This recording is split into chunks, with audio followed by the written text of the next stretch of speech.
Mesdames, bonsoir, messieurs, bonsoir. Heureux de vous retrouver encore ce soir dans le cadre du boulevard de l'information sur les antennes d'Horizon 3 Télévision. Mesdames, messieurs, voici nos sommaires. Les avocats à travers le Cameroun sont encore en mode de grève. Ce 5 mars, dans notre pays, les avocats ont entamé l'observation d'un mot d'ordre de grève de 3 jours afin d'exprimer leur mécontentement. C'était suite à une vidéo devenue virale sur les réseaux sociaux. Dans cette vidéo, on y aperçoit plusieurs agents de police en train de torturer un avocat, de la décision d'engager une poursuite judiciaire contre ces policiers et de stopper toute activité pendant la dite grève. On parlera également sport et on parlera du football, tout en faisant allusion à la Guinness Super League Acte 5, le bilan chiffré de la phase aller. Les 12 formations engagées dans la compétition reprennent du service dans quelques semaines seulement pour le compte de la phase retour. Si certains clubs terminent cette phase aller par des belles performances, d'autres par contre traînent encore le pas visiblement. Mesdames et messieurs, voilà pour ce qui constitue la quintessence, la vitrine de ce journal. Bonsoir à toutes et à tous et bienvenue.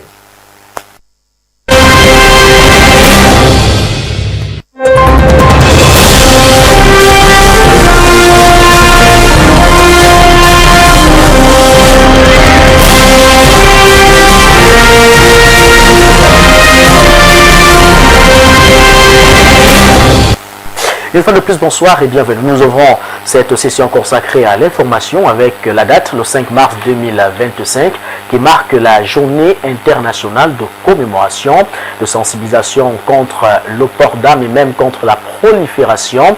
Il faut dire que les Nations Unies, qui jouent le rôle de gendarmes du monde, semblent avoir échoué dans l'ensemble de ces missions régaliennes à travers l'Afrique et au Cameroun en particulier. Finalement, on ne sait plus qui doit avoir l'autorisation de port d'armes. Notre reporter David Roger Boubala nous en dit plus dans cet élément.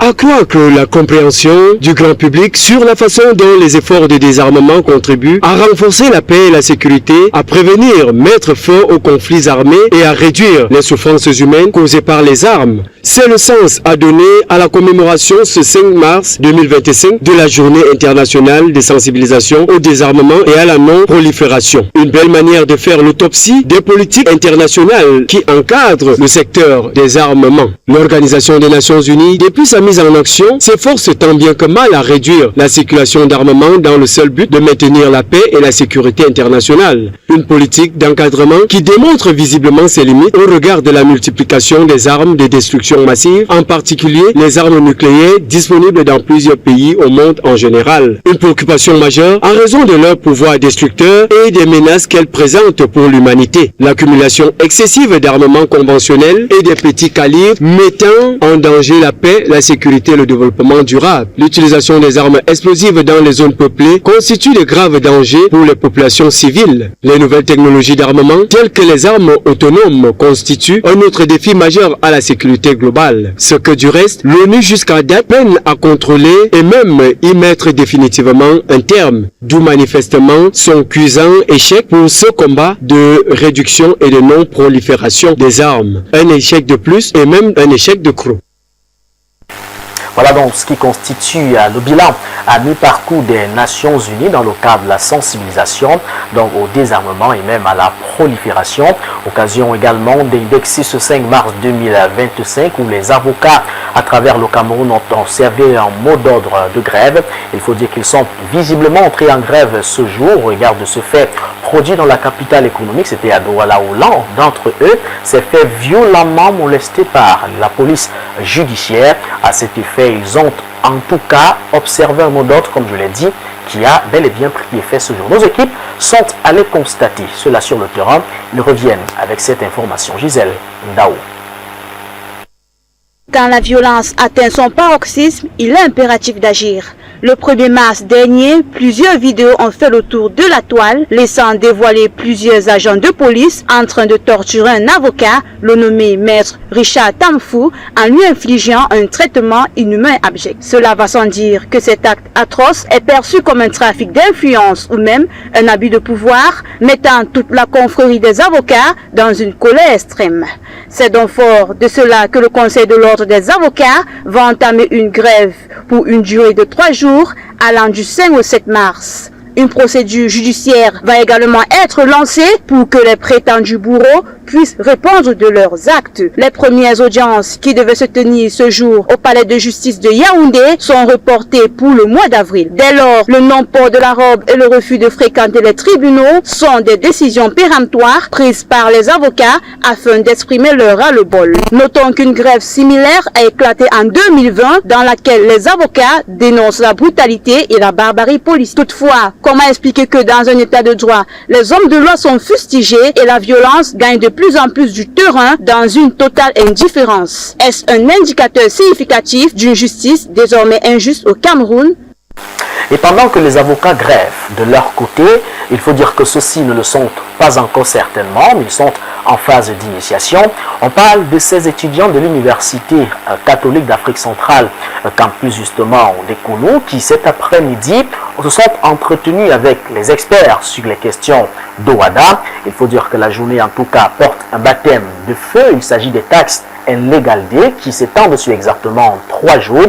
3 jours de confrontation face justement aux experts qui ont une connaissance plutôt absolue de ce sujet. Reportage signé notre stagiaire, Jamira Baou Arimatib.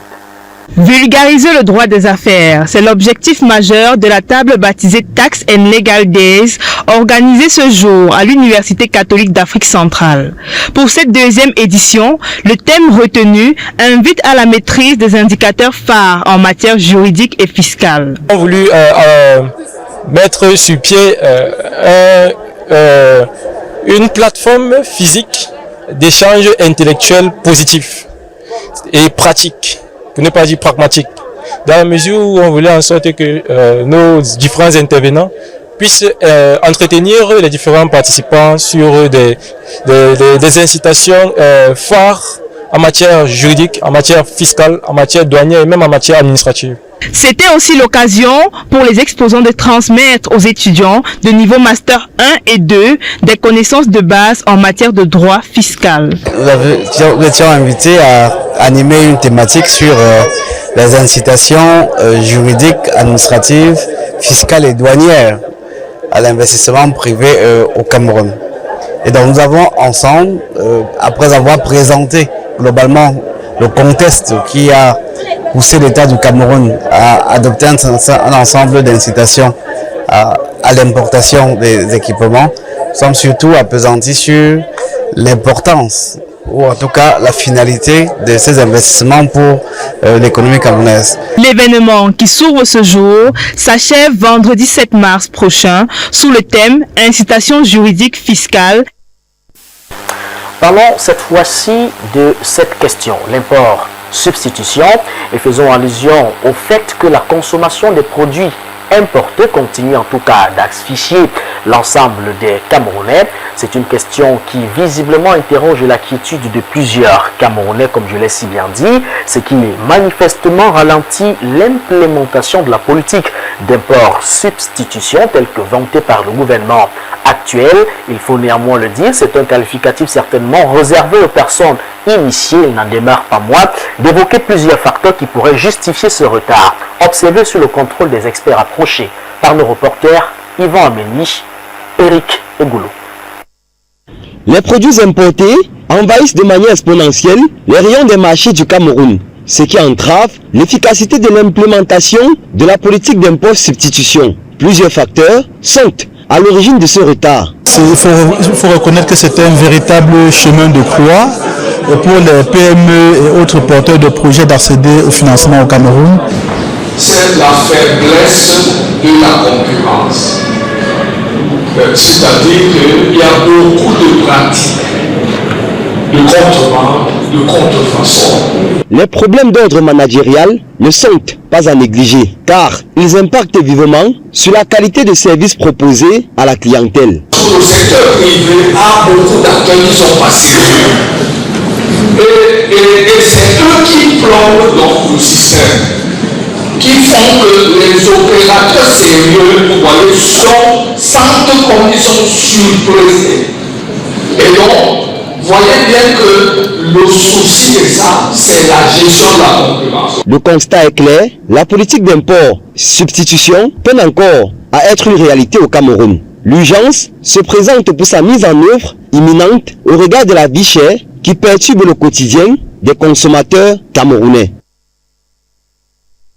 Aussi concerné par cette vie chère, même si la célébration à elle consacrée est prévue pour le 8 mars samedi prochain, la journée internationale de la femme ayant prélude, les femmes du 2e arrondissement de la ville de Yaoundé, nous sommes au quartier Tinga, ont bien voulu faire montre de leur savoir-faire cet après-midi, sauf que les conditions météorologiques n'ont pas en tout cas été en leur faveur. Ça a été d'un grand échec à cause des pluies qui se sont fortement abattues dans la capitale politique cet après-midi. Le film de cet échec est raconté dans ce reportage signé Mimi Rosebinda.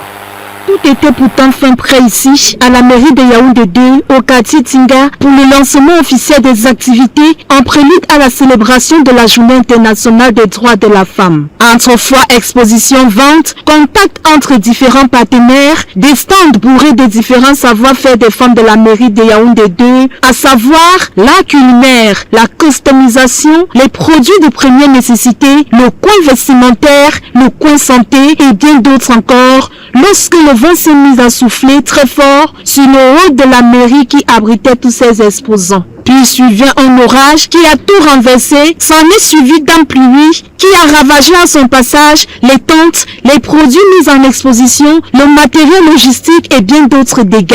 Situation assez désagréable qui n'a pas permis le lancement des activités en prélude à la fête du 8 mars car tout était détruit. Ainsi, les activités n'ont plus eu la possibilité d'être pratiquées car il fallait d'abord arranger les dégâts causés par la pluie tout en prenant rendez-vous demain 6 mars 2025 pour l'effectivité du programme fixé à la base dans la dite mairie. Et tout en espérant que les pluies ne feront pas davantage leur affaire. L'occasion également a été donnée de faire une fixation particulière sur une figure emblématique justement de l'écosystème féminin au sein du groupe Horizon 3 Télévision. Nous avons une femme, une jeune fille justement passionnée par le métier de graphiste et même de monteuse. Elle est la seule d'ailleurs. Et dans le cadre de la célébration de cette journée internationale à elle consacrée, la rédaction centrale a bien voulu en tout cas faire montre de son savoir-faire au grand public. Monique Mogem, puisqu'il s'agit d'elle, bénéficie de la plume de Fallon Mefoui. Elles sont peu à exercer ce métier, elles sont méconnues du grand public et pourtant relèvent des défis au quotidien. Le montage audiovisuel est devenu la tâche quotidienne de Monique Mogem. À peine arrivée au travail, elle prend part à la conférence de rédaction, puis rejoint son poste de travail où elle passe la moyenne partie de son temps. En attendant le retour des équipes de reporters sur le terrain, elle doit sublimer, classer et réaliser un montage parfait pour les éditions de journaux. Une tâche qui demande une attention particulière pour un résultat presque irréprochable. Elle raconte sa passion pour ce métier. Dire ce qui m'a motivé, je sais pas, mais ce que je sais, c'est que je partais pour faire infographie. À la base, je ne devais pas faire le montage. C'est donc quand j'ai eu les renseignements, quand mon directeur, parce que c'est mon directeur qui me donnait les renseignements. Quand le directeur m'a donné les renseignements, il m'a demandé de choisir quelle spécialité en infographie je voulais faire. Il a parlé du multimédia. Et il m'a dit que ça pouvait, à la longue, je pouvais me retrouver en train de travailler dans les chaînes de télévision. J'ai directement pris. Mais je préfère derrière la caméra, parce que tenir la caméra aussi, ça fait un peu waouh. Son calme et son sens de l'observation l'aident à rester performante. Et grâce à ses qualités, elle parvient à surmonter la pression et le stress. J'essaye juste de mieux m'organiser et tout en empêchant les autres de beaucoup parler. Parce que quand on parle, ça fait comme si tu perds un peu le fil de tes idées. Donc, c'est un peu ça. En entreprise, la vie avec les collègues n'est pas toujours facile. Mais Monique est incontournable. J'avoue que j'ai été très impressionnée la première fois quand je l'ai vue au banc de montage parce que c'est pas commun. On voit pas très souvent les femmes à ce poste-là. Elle est très brave dans ce qu'elle fait. Elle est très dynamique aussi. Et puis, je pense que ça se passe plutôt bien. Voilà. C'est une grosse bosseuse. Il faut être honnête de se le dire. Avoir une femme déjà d'abord qui exerce ce genre de métier, c'est d'abord assez encourageable et admirable. Et aussi voir la façon, l'esprit qu'elle donne justement à son métier. En plus d'exercer le métier de monteur, Monique Mogem tient également la caméra. Sur le long terme, elle ambitionne de réaliser de belles choses. J'aurais à l'avenir d'avoir une grande agence de communication qui prendra le montage graphique, le montage vidéo et la prise de vue. Les femmes qui exercent des métiers dits de l'ombre sont perçues telles des héros. Monique, quant à elle, rêve d'un avenir promoteur et d'une carrière riche dans le montage audiovisuel. Monique Mogam était donc l'élu du jour. Parlons cette fois-ci de l'actualité de nos frontières. Nous sommes en page étrangère et d'abord au Nigeria où 4 écoles ont été fermées autant pour moi dans la région du Nord au regard justement de ce mois consacré au Ramadan. Et puis autre actualité au Rwanda, l'Allemagne qui suspend son nouvelle aide justement au développement due au soutien du Rwanda dans le cadre de ces manifestations de rebelles du M23. L'actualité à l'international, c'est Laurent Dop, Madeleine Gobandon pour la signature. Au Nigeria, 4 États du Nord, dont celui de Kano, imposent une fermeture complète des écoles publiques et privées durant ce mois de jeûne, l'un des 5 piliers de l'islam. Depuis le lundi 3 mars, 11,5 millions d'élèves se retrouvent en vacances et sont donc exclus du calendrier scolaire national le temps du Ramadan. La constitution nigérienne donne compétence au gouverneur des États sur la gestion des écoles en concertation avec le ministère fédéral de l'Éducation. L'Association nationale des étudiants nigériens lance un ultimatum de 72 heures aux gouverneurs des États de Kano, Katsina, Boshi et Kebbi. Cette organisation qualifie ces vacances imposées comme une violation flagrante des droits des élèves à une éducation ininterrompue. Cette prise de décision s'aligne sur celle exprimée dès dimanche dernier par le président de l'Association des chrétiens du Nigeria, l'archevêque Daniel Oko. Ce dernier appelle à un dialogue impliquant les chefs religieux, les éducateurs, les parents afin de réévaluer ces décisions. La Libye lance le premier appel d'offres pour l'exploitation pétrolière depuis 17 ans. C'est Massoud Souleyman, le président par intérim de la compagnie nationale du pétrole, qui l'a annoncé lors d'un discours. La Libye est pratiquement passée au rang de premier plus grand producteur de pétrole en Afrique. Le pays est résolu à attirer de nouveaux investisseurs pour relancer l'exploration et pour moderniser son secteur énergétique en dépit de l'instabilité politique. Affectée par une situation politique et sécuritaire instable depuis de longues années, la Libye veut aller au-delà de ces aléas, même si elle n'arrive pas à maintenir un taux stable de production. Les conflits entre factions armées concurrentes conduisent souvent à la fermeture temporaire de champs pétroliers, ce qui implique une baisse soudaine de la production. Un cas de force majeure, indiquent alors les autorités. Et au Rwanda, après le Royaume-Uni, le Canada, l'Allemagne a annoncé mardi 4 mars 2025 interrompre ses nouvelles aides au Rwanda en réaction à l'offensive du M23 dans l'est de la République démocratique du Congo. Berlin a dans ses échanges avec Kigali demandé à nouveau le retrait des forces armées rwandaises de RDC et l'arrêt du soutien au M23. Le ministère rwandais des Affaires étrangères a réagi en estimant dans un communiqué publié sur X que la politisation allemande de la coopération au développement était erronée et contre. Et on parle de l'actualité sportive sur le plan local. Guinness Super League pour son acte 5. Il faut dire que les 12 équipes engagées dans cette compétition reprennent visiblement du service dans quelques semaines, ce comptant pour la phase retour.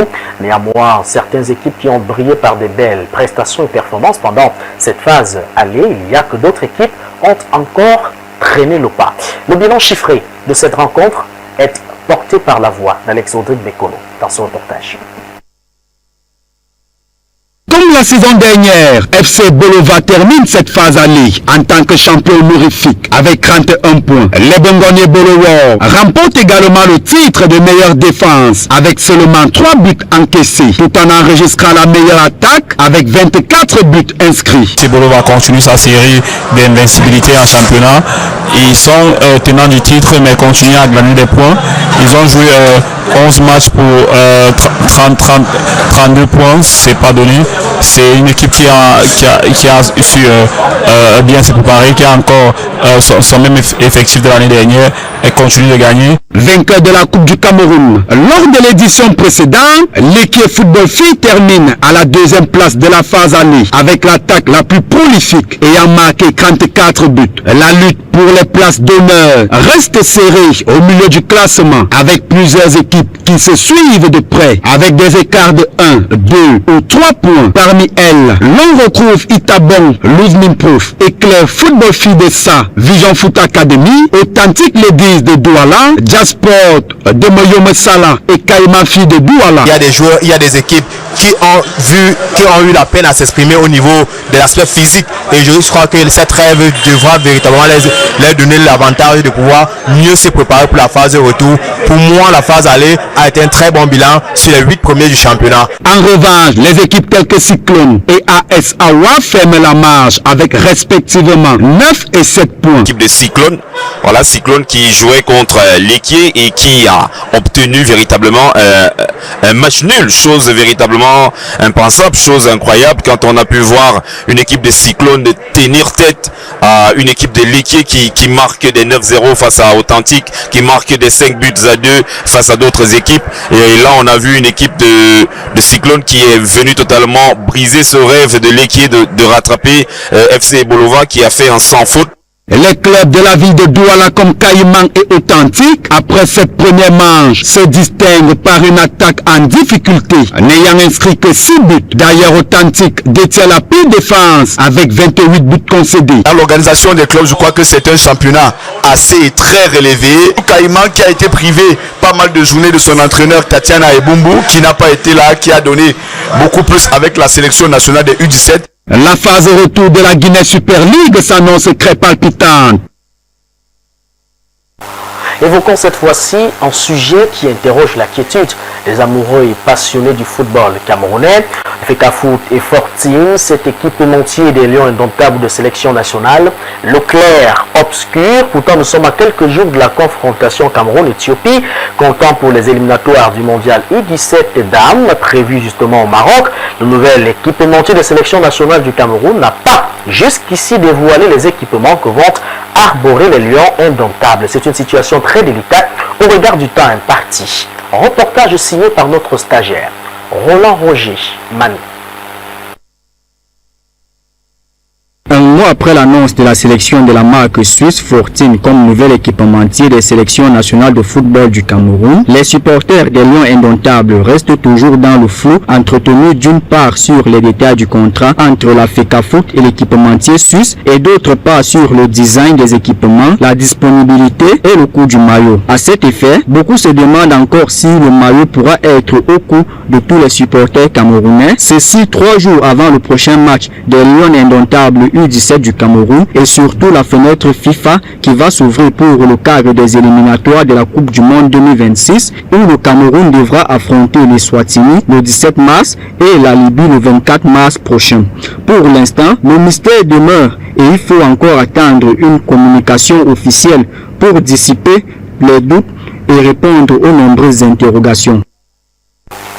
Doit-on parler à cet effet d'une autre forme d'arnaque? C'est une interrogation qui nous permet en tout cas de refermer cette session consacrée à l'information. Mesdames et messieurs, on vous dit merci pour votre attention particulière. Bonne suite de programmes sur nos antennes. Je vous donne rendez-vous demain jeudi lorsqu'il sera exactement 19h30. Quant à moi, je vous souhaite de passer effectivement en compagnie de Bertrand Bika pour la Vespérale Horizon Soit. Surtout, ne l'oubliez jamais parce que la connaissance reste et demeure le seul escalier qui vous conduira vers la richesse. Il n'y a rien de spirituel dans la pauvreté et on nous le dira